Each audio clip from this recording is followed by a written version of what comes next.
They say in sickness and in health. But for Adrian Vance, those were just words on a contract he was ready to shred.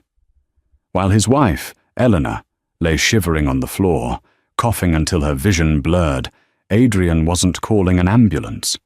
He was silencing his phone to listen to the laughter of another woman. He thought Elena was a burden, a fading flower in his perfect garden. He thought he could discard her and replace her with someone younger, brighter, and healthier. But Adrian Vance forgot one thing. A woman who survives the fires of hell comes back not as ash, but as a diamond. And by the time he realized his mistake, she wasn't just surviving. She was standing next to the one man Adrian feared the most. The grand clock in the hallway of the Vance estate ticked loudly, each second echoing like a hammer against a nail.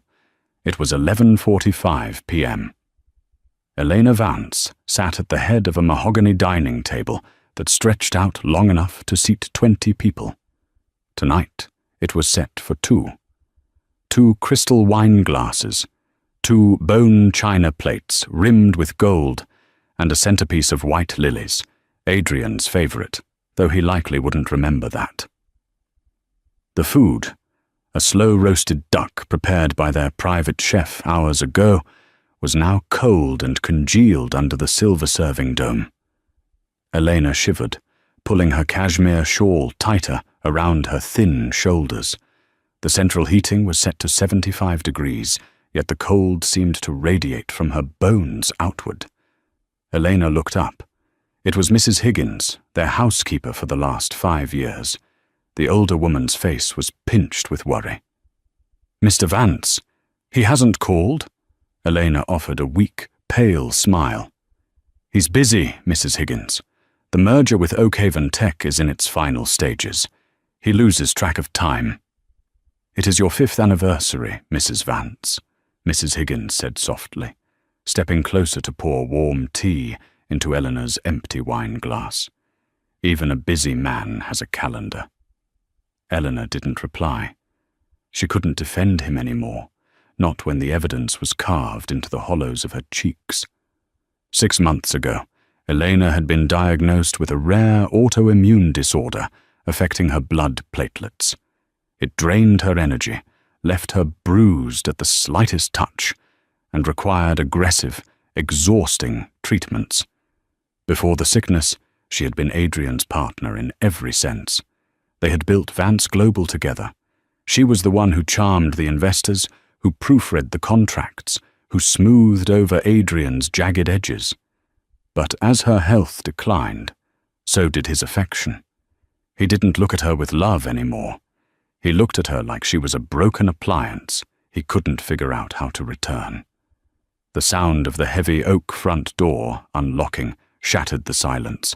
Elena straightened her spine, wincing at the ache in her joints. "He's here." Adrian Vance walked into the dining room. He was a striking man, tall, with hair the color of midnight and eyes like cold steel. He was wearing a bespoke Italian suit that cost more than most people's cars. He didn't look tired. He looked exhilarated, and he smelled, distinctly, of vanilla and expensive gin. He stopped, loosening his tie, and looked at the table. He didn't look at Elena. He looked at the cold food. "Why is the food still out?" Adrian asked, his voice devoid of warmth. "It smells stale." Elena stood up, using the table for support. "Happy anniversary, Adrian." Adrian paused, his hand halfway to unbuttoning his collar. He looked at her then, really looked at her. But there was no softness. His gaze swept over her pale skin, the dark circles under her eyes, the way her dress hung loosely on her frame. "Right," he said, checking his Rolex. "The 5th. I forgot." "I waited," Elena whispered. "I was working, Elena. Someone has to keep this empire running, since you decided to retire to the sickbed permanently." The cruelty of the remark was like a physical slap. "I didn't decide to get sick, Adrian. The doctors say if the treatment works, if If, Adrian snapped, walking to the sideboard to pour himself a scotch. I hear if every day. I come home to a hospital ward, Elena. It's depressing.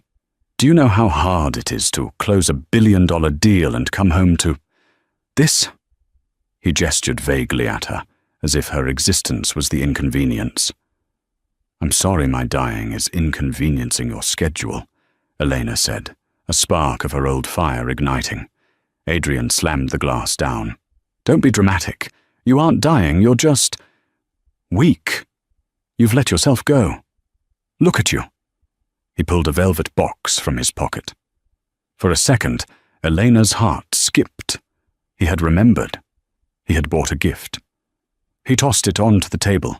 It slid across the polished wood and stopped near the cold duck. Take it, he said. Happy anniversary. Elena opened the box with trembling fingers. Inside was a pair of diamond stud earrings. They were beautiful, objectively. But Elena didn't have pierced ears. She never had. Adrian knew this, or at least the Adrian of 5 years ago knew this. I can't wear these, Adrian, she said softly. Why not? They're 5 carats. My ears aren't pierced. Because of the clotting disorder, the doctor said I can't risk infection right now. Adrian rolled his eyes, a gesture of pure exhaustion. God, everything is a production with you. Give them to Mrs. Higgins, then. I'm going to shower. Sleep in the guest room tonight, Elena. Your coughing kept me up last night, and I have a meeting with Julian Thorne tomorrow. I need to be sharp.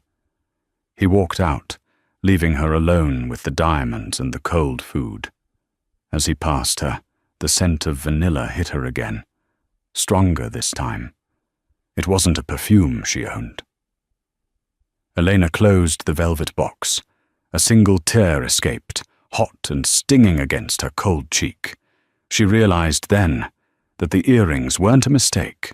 They were a regift, a careless afterthought purchased for someone else, or perhaps rejected by someone else. The next morning, the sun shone brightly over the city, but the atmosphere inside the Vance penthouse remained grey.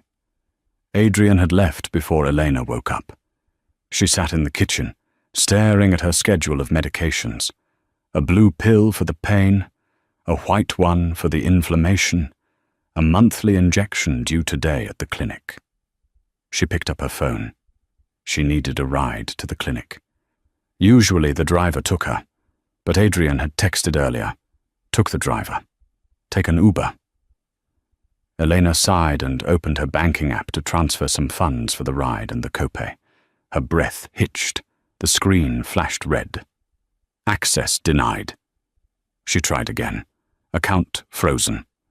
Panic, cold and sharp, spiked in her chest. She dialed Adrian. It went straight to voicemail. She dialed his assistant, Jessica. Vance Global, Jessica speaking. Jessica, it's Elena. My card isn't working. I need to get to the clinic. There was an awkward pause on the line. Oh, Mrs. Vance. Mr. Vance gave instructions this morning to restructure the personal accounts. He said spending was getting out of hand and he needed to approve all transactions personally. He cut me off, Elena asked, her voice trembling. Jessica, I need my medication. It costs $4,000 a dose. I can't authorize that, Ma'am. Mr. Vance is in a lunch meeting at Le Jardin. Maybe you can go there and ask him. Le Jardin, the most exclusive French restaurant in the city. It was across town. Elena felt a wave of dizziness. She checked her purse. She had $40 in cash, enough for a cab to the restaurant, but not enough to get back. Thank you, Jessica, she whispered, and hung up. She dressed in the most professional outfit she could manage, a cream suit that used to fit perfectly, but now required a belt to stay up. She applied blush to hide the pallor of her skin. She wouldn't go to him as a beggar. She would go as his wife. The cab ride was nauseating. When Eleanor arrived at Le Jardin, the maître d', a man named Henri, who had known the Vances for years, looked at her with pity. "Mrs. Vance," Henri said, blocking her path slightly. Perhaps this isn't a good time." "I need to speak to my husband, Henri. It's a medical emergency. He is dining in a private booth." Elena pushed past him. Her desperation gave her a momentary burst of adrenaline. She walked through the plush, carpeted dining room, scanning the booths. She found him in the corner, near the patio windows. Adrian was laughing. His head was thrown back, his smile wide and genuine, a smile Eleanor hadn't seen in 2 years. Sitting across from him was a woman. She was everything Eleanor currently was not. Chloe Sinclair. Eleanor knew her. Chloe was the new VP of marketing at Vance Global. 26 years old, glowing skin, vibrant red lipstick, and a laugh that sounded like wind chimes. She was wearing a sleeveless dress that showed off her tanned, healthy arms. And on her ears, Elena froze. The diamond studs, the ones Adrian had tossed on the table last night. Chloe was wearing them. Adrian reached across the table and took Chloe's hand. "You're the only one who understands the vision, Chloe. Elena, she's stuck in the past. She's dead weight." "Don't say that, Adrian," Chloe purred, though her eyes danced with triumph. "She's sick. It's sad. It's not just sickness. She's given up. I need someone who can run at my pace. Someone like you." Elena felt the world tilt. The sounds of the restaurant, clinking silverware, low chatter, blurred into a high-pitched ring in her ears. She gripped the back of a nearby chair to steady herself. "Adrian," she said. Her voice was barely a whisper, but in the sudden silence of the booth, it sounded like a scream. Adrian's head snapped up. His face went from joy to shock, and then instantly to cold fury. He snatched his hand away from Chloe's, but the damage was done. "What are you doing here?" he hissed, standing up. "I told you I was in a meeting." "Is this the meeting?" Elena gestured to Chloe, then pointed a shaking finger at the earrings. "With my anniversary gift?" Chloe touched her earlobe, feigning innocence. "Oh, these?" Adrian said they were just a thank you for the quarterly report. "Go home, Elena," Adrian growled, stepping out of the booth to block her from the other diner's view. "You're making a scene. You look like a ghost." "You froze my accounts, Adrian. I can't get my treatment. We'll discuss finances at home, not here." "I need the medicine now. I missed my appointment," Elena cried out. Adrian grabbed her arm. His grip was too tight. "I said go home. Stop acting like a charity case. I'll transfer the money tonight. Now get out before you embarrass me further." He shoved her. It wasn't a violent throw, but in her weakened state, it was enough. Elena stumbled back. Her heel caught on the carpet. She fell. It wasn't a graceful fall. She hit the floor hard, her hip slamming against the wood. A gasp went through the restaurant. "Oh my God," Chloe said, not moving to help. "She really is unstable." Elena looked up from the floor. She waited for Adrian to offer a hand. She waited for the husband who had vowed to protect her to help her up. Adrian stood over her, adjusting his cufflinks. He looked down with pure disgust. "Get up, Elena," he whispered harshly.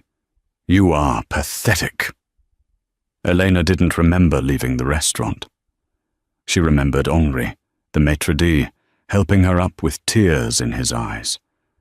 She remembered walking out the front door into the sudden downpour of rain.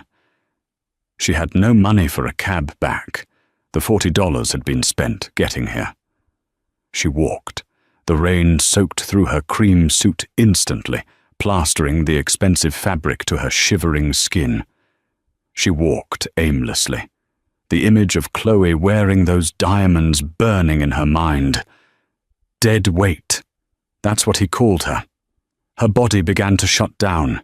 The stress, combined with the mist injection, was triggering a crisis. Her joints locked up. Her vision began to tunnel. She was crossing a busy intersection near the financial district when her legs simply refused to move another step.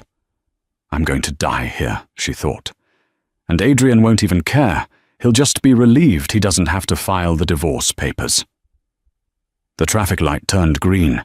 A black SUV screeched to a halt inches from her legs. A horn blared. Elena swayed. The world went black, and she crumpled onto the wet asphalt. Inside the black SUV, Julian Thorne looked up from his tablet. What happened? Why did we stop? Someone collapsed in the road, sir, his driver said. Looks like a junkie. Julian frowned. He was a man of precision, the CEO of Thorne Enterprises, and Adrian Vance's fiercest rival. He didn't have time for delays. But something about the figure on the ground, the cream suit, the way the dark hair fanned out against the pavement. Wait, Julian said. He opened the door and stepped out into the rain, ignoring his driver's protests. He walked toward the crumpled figure. He knelt down and brushed the wet hair away from the woman's face. His breath caught in his throat. Elena? He hadn't seen her in 3 years. Not since the charity gala where she had outsmarted him on a real estate deal. Back then, she was vibrant, sharp, a force of nature. The woman lying in the mud was a shadow. Her cheekbones were protruding, her skin translucent.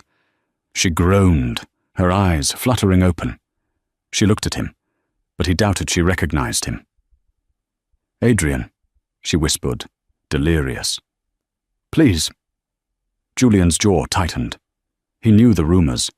Everyone in the business world knew Adrian was stepping out with his marketing VP. Everyone knew Adrian was neglecting his wife. But seeing the reality of it, seeing Elena Vance left to die in the street like a stray dog, ignited a fury in Julian that he hadn't felt in decades.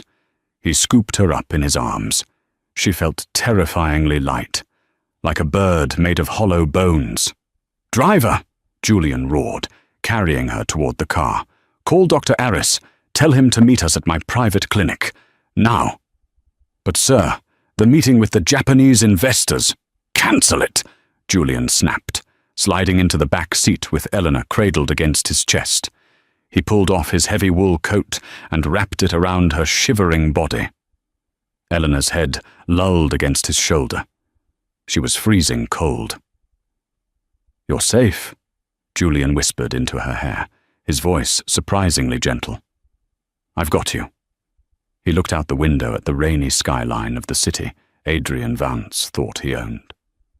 Julian pulled out his phone and sent a text to his head of security. Find out everything about Adrian Vance's finances, and find out exactly what he's been doing while his wife was dying. I want to bury him. As the car sped away, Elena fell into a deep unconsciousness, leaving her old life on the wet pavement behind her. The first thing Elena felt was warmth. It wasn't the stifling, dry heat of the Vance estate's central heating, but a gentle, enveloping warmth, like sunlight trapped in a blanket. She blinked her eyes open. The ceiling above her was high and painted with a soft fresco of clouds, nothing like the stark white minimalism Adrian preferred. The steady, rhythmic beep, beep, beep of a heart monitor told her she wasn't in heaven, but she wasn't in a standard hospital room either. She's awake. A deep voice rumbled from the corner of the room. Elena turned her head. Sitting in a leather armchair, reading a file with reading glasses perched on his nose, was Julian Thorne. Panic spiked in her chest. She tried to sit up, but a gentle hand pushed her back down. A doctor she didn't recognize was standing by the bed. Easy, Mrs. Vance, the doctor said. I'm Dr. Aris. You've been unconscious for 3 days. Your platelet count was critically low. You were in septic shock. 3 days? Elena looked at Julian. Why am I here? Julian closed the file and took off his glasses. He looked tired, his shirt sleeves rolled up, revealing forearms that looked like they actually did manual labor, unlike Adrian's manicured limbs. Because the hospital had a mandatory reporting policy for neglect, Julian said calmly, though his eyes were flinty. And I didn't think you wanted the police knocking on Adrian's door just yet. So, I brought you to my private wing. Adrian. Elena's voice cracked. Does he know? Julian stood up and walked to the bedside. He hesitated, then pulled out his phone. I debated showing you this. Dr. Aris said it might cause stress. But I think you deserve the truth more than you deserve protection. He handed her the phone. It was a screenshot of Chloe Sinclair's Instagram story from yesterday. It showed Adrian and Chloe on a yacht, holding champagne flutes. The caption read, "Celebrating the big merger. Hard work pays off." Power couple. Vance Global. He hasn't called the police, Elena, Julian said softly. He hasn't called the hospitals. As far as I can tell, he told his staff you went to visit your sister in Vermont. I don't have a sister, Elena whispered, the phone shaking in her hand. I know. The realization hit her harder than the car could have. Adrian hadn't just ignored her. He had erased her. To him, her absence wasn't a tragedy. It was a convenience. He probably thought she was sulking in a hotel room somewhere. He didn't care enough to check. The tears didn't come. Instead, a cold, hard stone formed in the pit of her stomach. It was the death of hope, and strangely, it was liberating. Why are you helping me, Julian? She asked, her voice gaining a fraction of strength. You hate Adrian. You've been trying to buy him out for a decade. I do hate him, Julian admitted, a dark smirk playing on his lips. But I have never hated you. In fact, I've admired you. 5 years ago, the Valkyrie deal. The one where Vance Global acquired those shipping lanes in the Pacific? Yes, Elena nodded. I negotiated that. I know. Adrian took the credit, but I read the contract language. It had your syntax. It was brilliant. Adrian is a hammer. You were the scalpel. Seeing a scalpel left to rust in the rain offends me. Julian leaned in, his gaze intense. I didn't save you because you're a damsel in distress, Elena. I saved you because you are the smartest person Adrian Vance ever had, and he was too stupid to keep you alive. Get better. And then, let's make him regret the day he was born. For the next week, the dynamic in the Thorne estate was unlike anything Eleanor had ever known. At home, she was a burden. Here, she was a guest of honor. Julian's staff treated her with reverence. Dr. Aris visited 3 times a day, administering a new experimental treatment for her autoimmune condition. Treatment Adrian had claimed was too expensive and unproven, but which Julian paid for without blinking. But the most shocking thing was Julian himself. He didn't treat her like a porcelain doll. He treated her like a partner. In the evenings, he would bring his laptop to her room. Look at this, he'd say, showing her a spreadsheet of a failing subsidiary. Adrian is trying to offload this to Shell Corp. What am I missing? Elena, propped up on pillows, would squint at the numbers. He's hiding the debt in the pension fund. Look at line 45. If you buy that, you inherit the liability. Julian would grin, a genuine, boyish grin that made him look 10 years younger. I knew it. You're a genius, Elena. It was a seduction, but not of the body. It was a seduction of the mind. Julian was feeding her confidence, nurturing the part of her that Adrian had starved, her intellect. One rainy afternoon, 2 weeks after the incident, Elena was sitting in the conservatory, watching the rain hit the glass. She was walking now, though slowly. She wore a silk robe Julian had bought for her. Midnight blue, not the beige Adrian always insisted on. Julian walked in. He looked grim. "It's done," he said. "What is?" "I had my legal team serve the papers. Not divorce papers. Adrian would fight those just to be petty. I served him with a lawsuit for breach of fiduciary duty regarding your joint assets. It froze his personal accounts, just like he froze yours." Elena turned to look at him. "He's going to come for me." "Let him," Julian said. "But he won't come here. He thinks you're at a battered women's shelter. My lawyers leaked that misinformation. It makes him look bad, so he's avoiding the press. He's trapped, Elena. He can't admit you're missing without admitting he didn't look for you." "I need to see him," Elena said suddenly. Julian frowned. "Why?" "Because," Elena stood up, her legs stronger than they had been in months. "I need him to see that I'm not dead, and I need to sign the divorce papers myself. I want to look him in the eye when I take half his empire." Julian studied her for a long moment. Then he nodded. "The annual tech gala is in 3 months, Julian said. "Adrian will be there to announce his merger with Oakhaven. It's the biggest night of his life." 3 months, Elena repeated.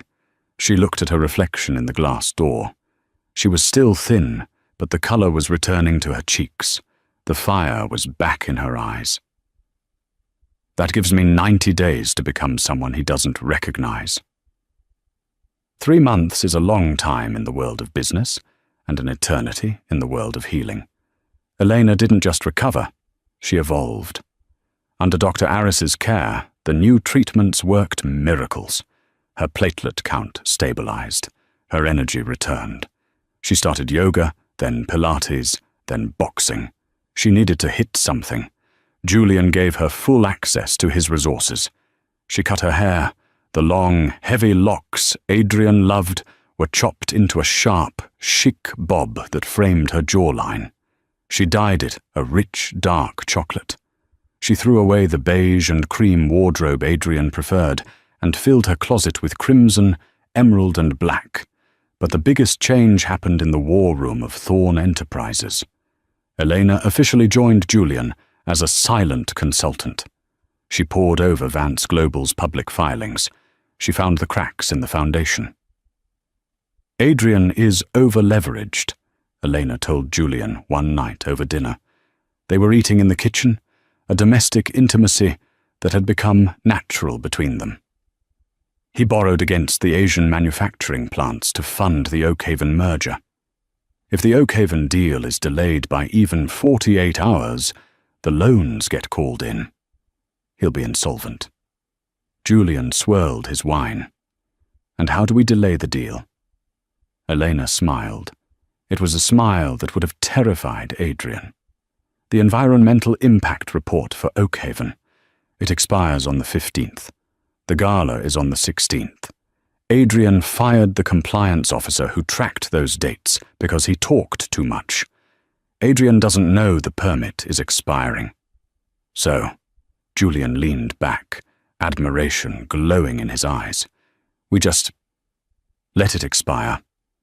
"We let him announce the merger on stage," Elena corrected.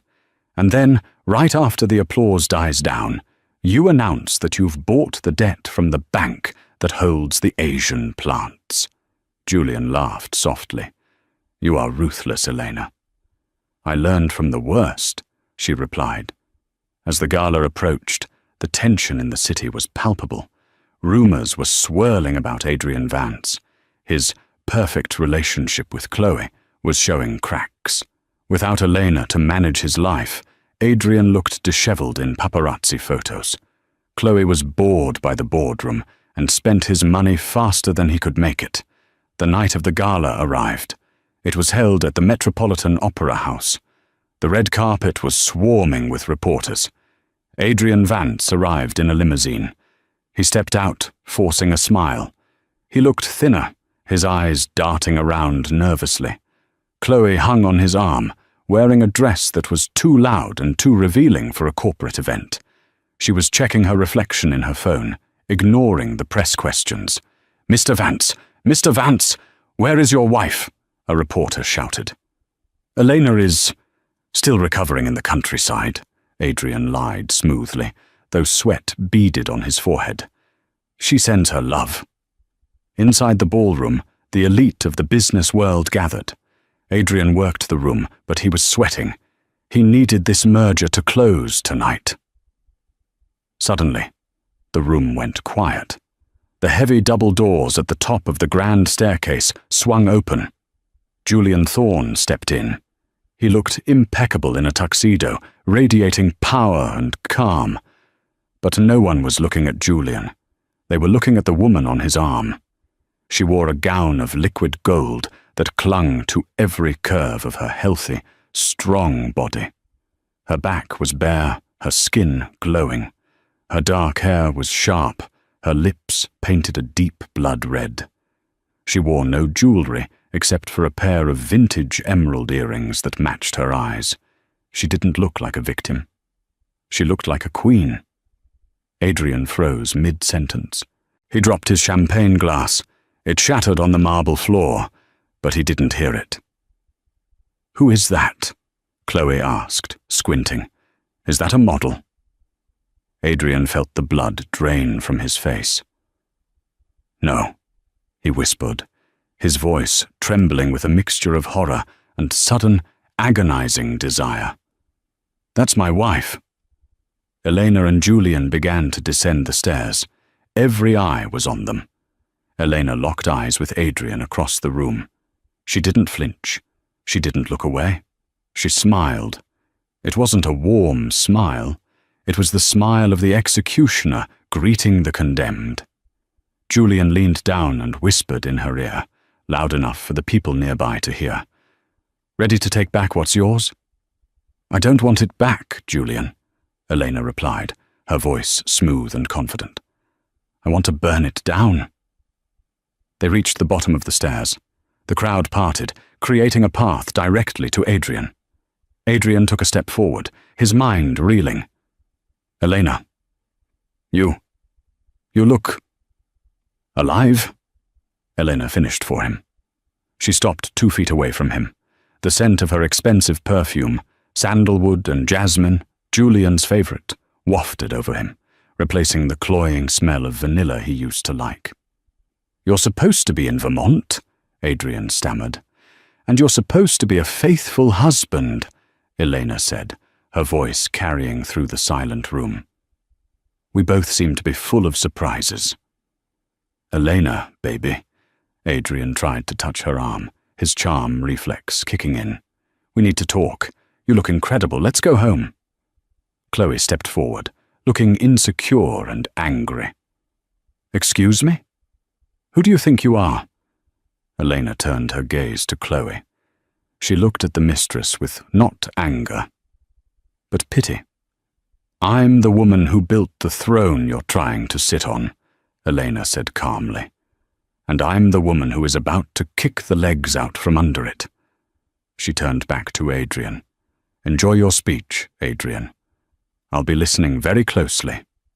She took Julian's arm, and they walked past him, leaving Adrian Vance standing in the shattered glass of his own champagne, while the whispers of the crowd turned into a roar. The ballroom was buzzing with whispers, a hive of bees disturbed by a sudden storm. Adrian Vance wiped his clammy hands on his tuxedo trousers. He needed to regain control of the narrative. He was the CEO. This was his night. He marched to the podium, tapping the microphone. The feedback screech silenced the room. "Ladies and gentlemen," Adrian's voice boomed, though it lacked its usual steady cadence. "Thank you for the dramatic entrance. It seems my wife has made a miraculous recovery. But tonight is about the future. Tonight, I am proud to announce the merger between Vance Global and Oak Haven Tech. creating the largest logistics conglomerate in the hemisphere. Scattered applause. Most people were looking at Julian Thorne, who was calmly sipping a fresh glass of champagne in the front row, with Eleanor seated like a statue beside him. This merger, Adrian continued, talking faster, is secured by our manufacturing assets in Southeast Asia. It is a deal worth $4 billion. Actually, it's worth 0. A voice cut through the air. It wasn't Julian. It was Eleanor. She didn't shout. She simply spoke into the silence, and her voice carried with crystal clarity. She stood up, the gold dress shimmering under the stage lights. "Eleanor, sit down," Adrian hissed, covering the mic. "We'll talk about this later." "No, Adrian, we'll talk about it now." Elena walked toward the stage. She didn't take the stairs. She stood at the base of the platform, looking up at him. "You mentioned the manufacturing assets in Southeast Asia. The ones in Vietnam and Thailand?" "Yes, of course," Adrian laughed nervously, addressing the crowd. "My wife, always the micromanager." "Those assets were collateral for the loans you took out to pay for this venue, your new yacht, and—" Elena glanced at Chloe, who was shrinking into her chair. "Marketing expenses." "So what?" Adrian snapped, losing his cool. "The loans are in good standing." "They were," Elena corrected, "until this morning. You see, the environmental permits for those factories expired yesterday at midnight. You fired the compliance officer, so no one renewed them. That put the factories in violation of international law, which triggered a default clause in your loan agreement." The room went deadly silent. The investors in the room knew exactly what that meant. "The bank put the debt up for auction this morning at 9 a.m., Elena continued, her eyes locking onto his. "And by 9:05 a.m. it was purchased." Adrian gripped the podium. His knuckles were white. "Purchased? By who?" Julian Thorne stood up. He buttoned his jacket slowly, a predator rising from the grass. "By Thorne Enterprises," Julian said, his voice deep and amused. "Which means, Adrian, I now own your factories. And since you defaulted, I'm calling in the debt. Immediately." You can't," Adrian stammered. He looked at the Oakhaven CEO, Mr. Sterling, who was sitting at a VIP table. "Sterling, tell them. The deal is signed." Mr. Sterling stood up, looking furious. "The deal was contingent on those factories being operational, Vance. If you don't own them, you have nothing to sell me. The deal is off." "No!"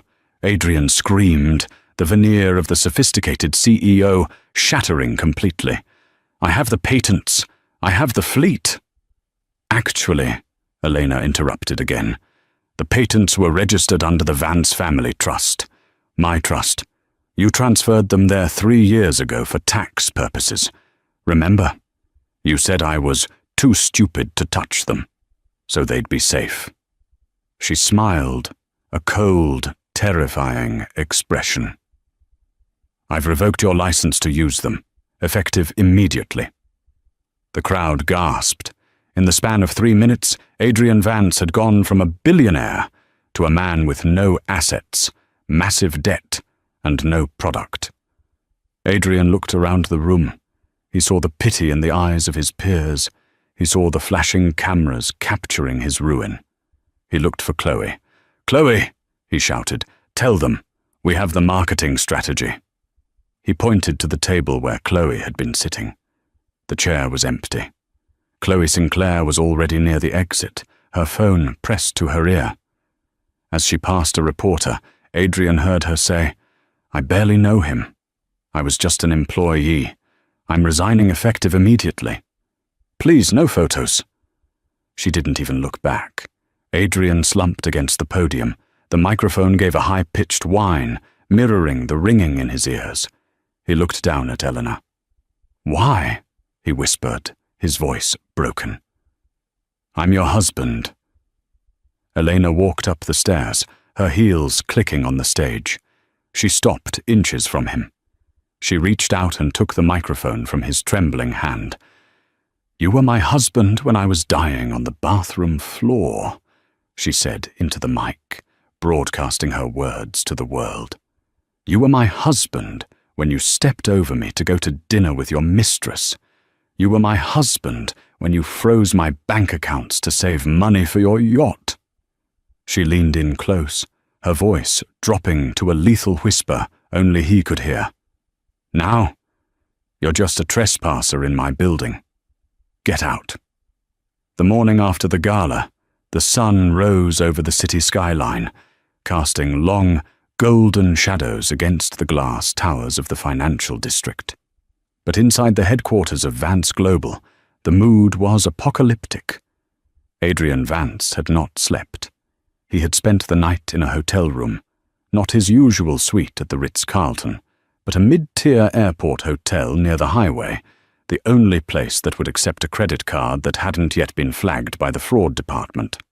At 8 a.m. sharp, he stood in the lobby of his own building. He swiped his access card at the turnstile. Beep, beep, beep. A red light flashed. Access denied. There must be a mistake, Adrian snapped at the security guard, a man named Miller, whom Adrian had ignored every morning for 10 years. "Miller, let me in. The system is glitching." Miller didn't move to open the gate. He looked down at a clipboard, his expression unreadable. "No mistake, Mr. Vance. I have a directive from the board of directors. You've been suspended pending an internal audit. You are not permitted on the premises." "Suspended?" Adrian's voice rose an octave, cracking. "I am the CEO. I built this building. You can't keep me out." "Actually, they can." Adrian spun around. Standing behind him were two men in dark suits, holding briefcases, flanked by a uniformed police officer. He recognized one of them, Marcus Thorne, the lead counsel for Julian Thorne's acquisition team. "Mr. Vance," Marcus said, his voice smooth and professional, the kind of voice that delivered ruin with a smile. "As of 9 a.m. this morning, Thorne Enterprises has executed the lien on the Vance Global subsidiaries. Since those subsidiaries hold the lease on this headquarters, we are technically your landlords now. And you are trespassing." "This is illegal," Adrian hissed, sweat beading on his forehead, despite the air conditioning. "I'll sue you. I'll sue Julian. I'll burn this place to the ground." "You're welcome to try," Marcus replied, handing him a thick envelope. "But I suggest you save your legal fees for your defense. The Securities and Exchange Commission has opened an investigation into your transfer of patents to the family trust. Tax fraud is a serious allegation, Adrian." The police officer stepped forward. "Sir, I'm going to have to ask you to leave the property, or I will be forced to escort you out in handcuffs." Adrian looked around the lobby.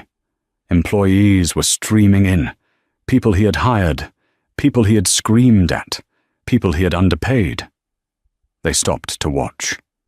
Some pulled out their phones to record. There was no pity in their eyes, only a morbid curiosity. Humiliated, Adrian snatched the envelope and stormed out the revolving doors. As he hit the sidewalk, a paparazzi flash blinded him. They were waiting. The headline on the newsstand kiosk screamed in bold black letters, "Vance vanquished, the billion-dollar bluff." The collapse was not a slow slide. It was a freefall. By noon, the bank had foreclosed on the penthouse. The mortgage payments had been tied to the company's stock performance, a risky clause Adrian had signed in arrogance, believing the stock would only ever go up. When the share price hit $2.40 a share, the trigger was pulled. Adrian rushed to the apartment to salvage what he could. He found the locks already changed. A notice from the city marshal was taped to the mahogany door.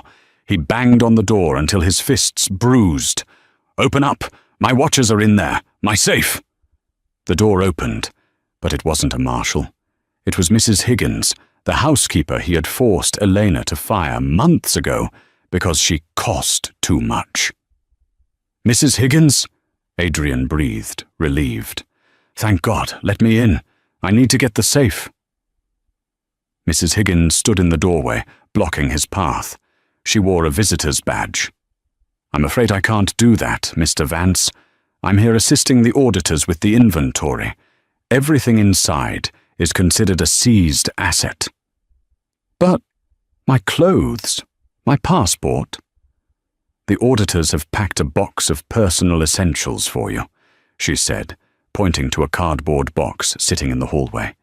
"Toothbrush, 2 suits, some underwear. The rest, the Rolexes, the artwork, the electronics, stay." Adrian looked at the woman who had served his family for years. "Mrs. Higgins, please. I have nowhere to go. Let me just grab the cash from the safe. I know the code." Mrs. Higgins looked at him, her eyes sad but firm. "Mrs. Vance called me this morning. She offered me a job managing the estate she plans to buy. She asked how you were." "She did?" Adrian felt a spark of hope. Is she worried about me?" "No," Mrs. Higgins said coldly. "She wanted to make sure I locked the service entrance so you couldn't sneak in." She closed the door in his face. The click of the deadbolt echoed like a gunshot. 3 days later, the reality of his new life had set in.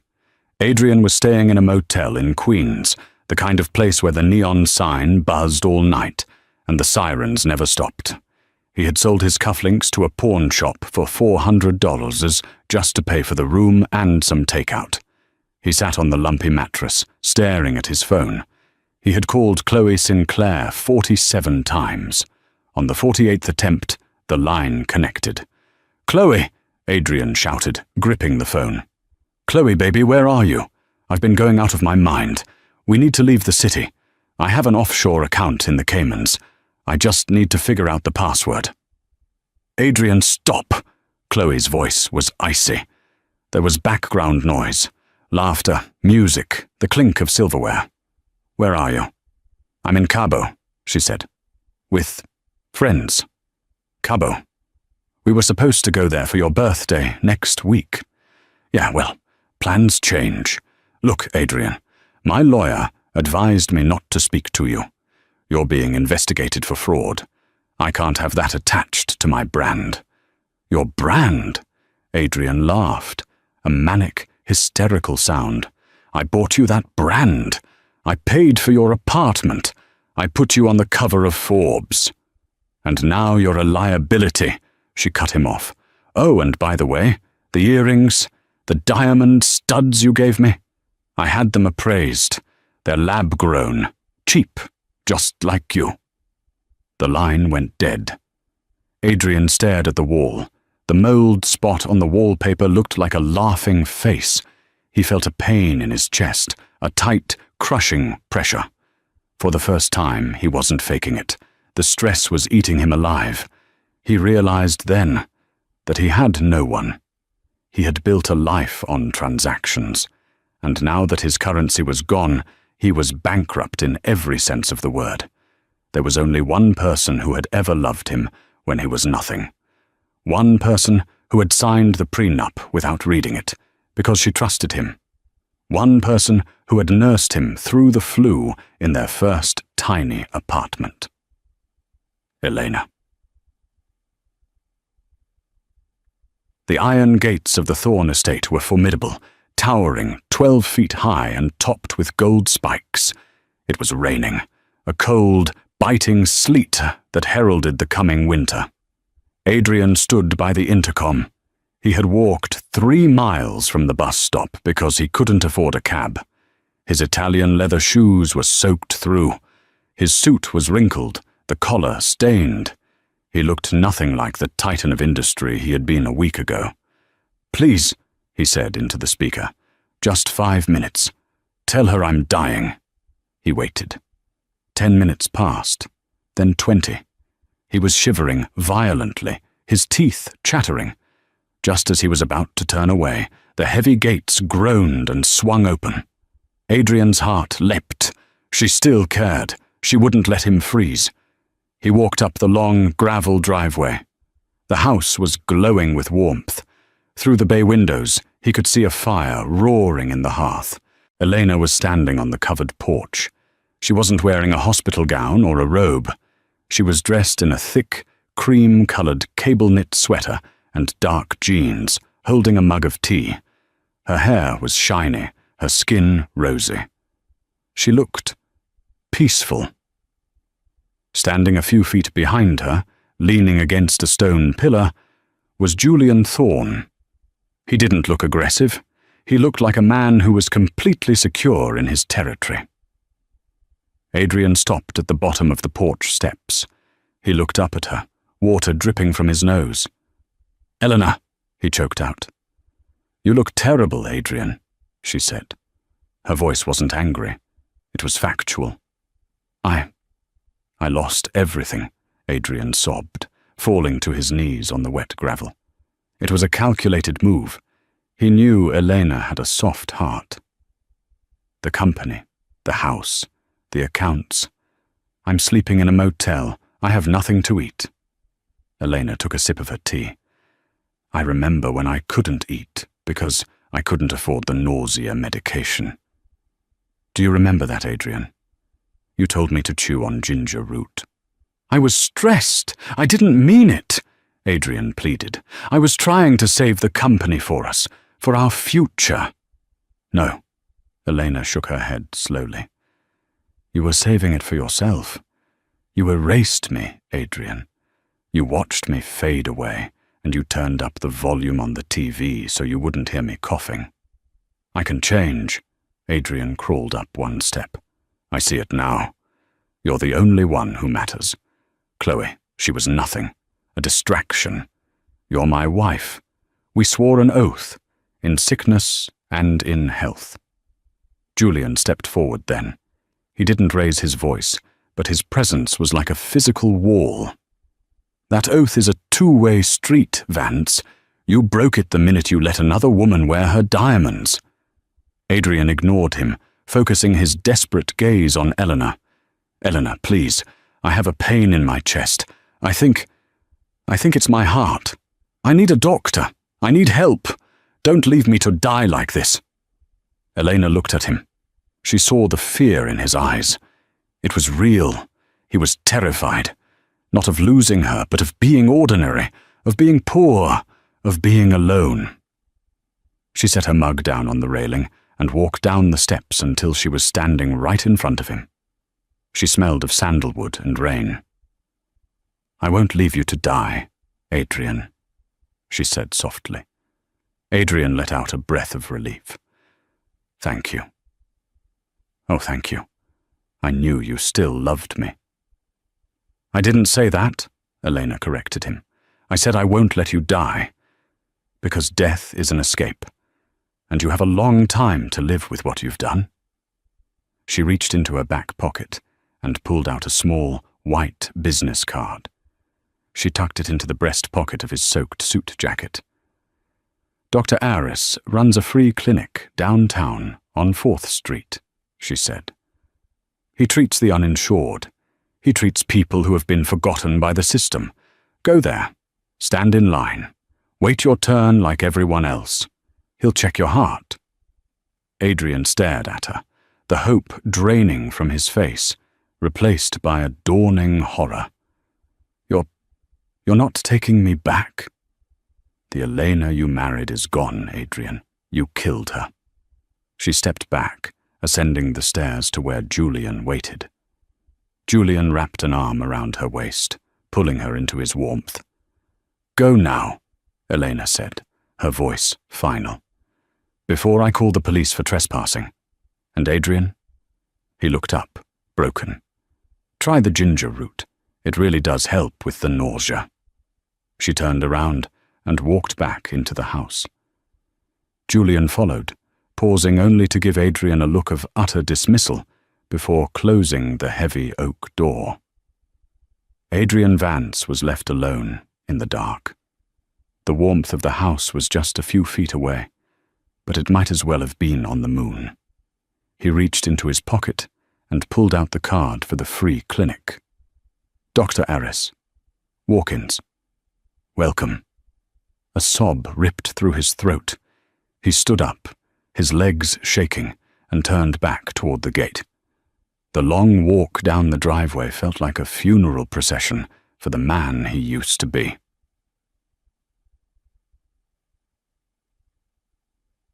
Inside the house, the silence was comfortable. Elena sat on the sofa, tucking her legs under her. Julian sat beside her, adding a log to the fire. "Are you okay?" he asked quietly. Elena watched the flames dance. She thought about the man in the rain. She felt a phantom ache in her chest, the ghost of the love she had carried for so long. But as she took a deep breath, her lungs filled with air, clear, pain-free air. "I felt sorry for him," she admitted. Julian tensed slightly. "But," she continued, turning to look at Julian, her eyes bright, "I felt more sorry for the woman I used to be. I spent 5 years trying to be enough for a man who was empty inside. I'm not doing that anymore." Julian smiled, reaching out to take her hand. His thumb brushed over her knuckles. "So, what now, Mrs. Vance? Or, should I say, Ms. Ross?" "Elena," she smiled. "Just Elena. And as for what's next..." She picked up a file from the coffee table. It was the acquisition plan for the new logistics division of Thorn Enterprises. "I think we need to restructure the Asian manufacturing division," she said, tapping the paper.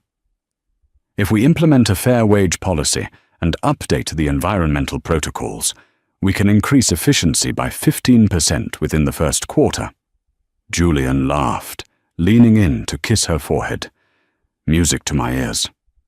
Outside, the storm raged on, washing away the traces of Adrian Vance's footprints. But inside, amidst the blueprints and the firelight, Elena Ross was building something that no one could ever tear down again. Fate hadn't just reversed. It had finally set things right. And that is the story of how Elena Vance turned her pain into power. She taught Adrian the hardest lesson of all. Never mistreat the person who holds up your world, because when they leave, the sky falls on you. It's a brutal reminder that karma might be delayed, but it never misses an address.